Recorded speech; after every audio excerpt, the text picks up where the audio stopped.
is Trey McBride and Kyler Murray a top 10 duo in the NFL? I feel like I'm not ready to say that yet, but what I will say is, I've been on the train now where I've been on the Trey McBride train for like the last 3-4 weeks. He's been really getting going. And he was definitely one of the tight ends I was really big on when he was coming out. Last year, where I was like, you know what? He's this guy, big body, great hands, solid route runner. Like I say, tight ends those first years very rarely kind of like ever get usage. But now that he's getting his usage out there, I mean, you got to love what you're seeing. This is definitely pretty much exactly what he was doing in college. Replicated out on the NFL field. Just being that number one target, big, fast, strong, and he's definitely still a great blocker out there. So it's like you're getting best of both worlds. I mean, when they did that drive where they threw it to him probably 3 times in a row, he caught the touchdown. They said he dropped it. They come back next play, throw a touchdown again to him. Like, he was just looking dominant. And my thing is, he's huge. He's big, and they were saying, and he's super athletic. He's he's not like big. He's like lean. You know what I'm saying? Like, he's a big, but he's not okay. He's not lean, but he's not like overly swole. But he's like in that perfect medium where he's elusive. And someone said, kind of like how Mark Andrews is built. Kind of a little bit smaller in like stature though. Right. I just like beat the mic up. Yeah. What the fuck? They were saying that the Cardinals already have their wide receiver one. That's Trey McBride. They don't need Marvin Harrison. I mean, here's the thing. I texted in the group chat probably, what was it? Maybe an hour before the game started. I was just looking at the schedule and I was like, because sometimes I'll review our picks before the game start. And I'm just like, it sucks we can't change them because the video's already out. But I'm like, I just feel like the Cardinals are going to win this game. Like, I don't know what it was, but I was like, it just seems like a Cardinals win this week. You know what it was? Is that we're starting to feel it.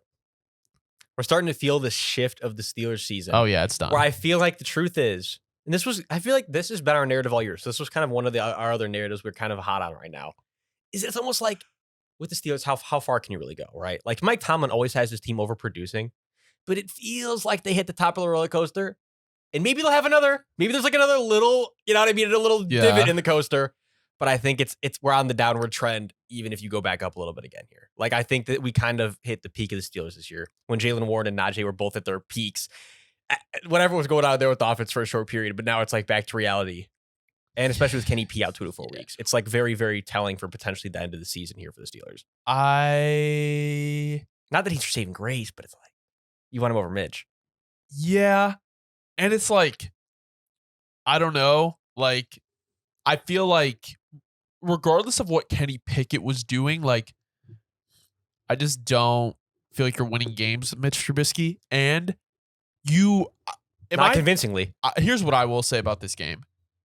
There has to be something that the Cardinals saw in the Steelers defense that allowed them to like keep, putting points on the board.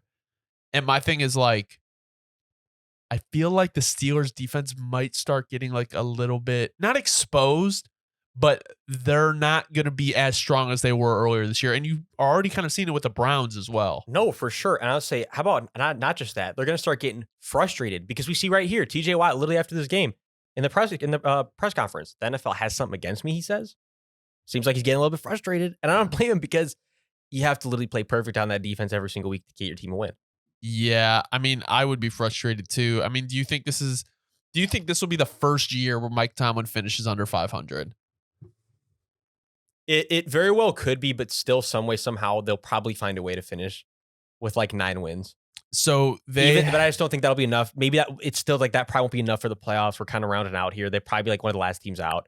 I still could be wrong. I mean, yeah, they play New England, Indiana, Cincinnati, Seattle, and Baltimore. I mean, they should win 3 of those games. I was going to say, if you should be able to win the next 3. I feel like this New England game, imagine? Like, bro, they're going to win. They're going to win. Is that your hot take of the week? I think Belichick's coming ready for one of his rival franchises? Oh, my God. Just like Arizona won this week, I think New England will win next week. And I honestly think, before we move on to the next game, I think Arizona can sneak out one more win this year. No, that's if anything. Like we've been saying, if you're a Cardinals fan, you should have genuine excitement for these next couple years coming up here. Oh yeah, this year it looks terrible, but we know the reason that it looks terrible. Wipe the slate clean, give yourself a fresh record next year. I think it's gonna be a really exciting year for Cardinals fans. Yeah, I mean, it's just it's so bare bones. You like the coach, the quarterback is playing well. You have a high draft. You have 2 high draft picks. Yeah, I was gonna say you have 2 draft picks in the first round this year. Not 2. Well, not 2 high ones. One high one. Yeah, I'd say potentially though. Depending on how the Browns do. Yeah, potentially higher. The Texans. Yeah, so that's the thing is higher. You could potentially get somewhere in the top 16. Yeah, maybe not likely at this point, but we'll see. It's still 2 first round talents, so that's great to add. And I'm not convinced that take Marvin Harrison, they might move back and get more picks. I mean, you got to think about it. Like, they are very barren for talent right All I'm now. saying, if I'm the Cardinals, I'm definitely, I keep saying it, I'll keep saying it over and over again. If I'm the Cardinals, I'm just going to keep focusing on that O-line because you got your guy. Like I said, you also have a for sure guy in that receiving core that you can trust long-term now at this point, as long as he stays healthy. I think you got to really focus on that O-line.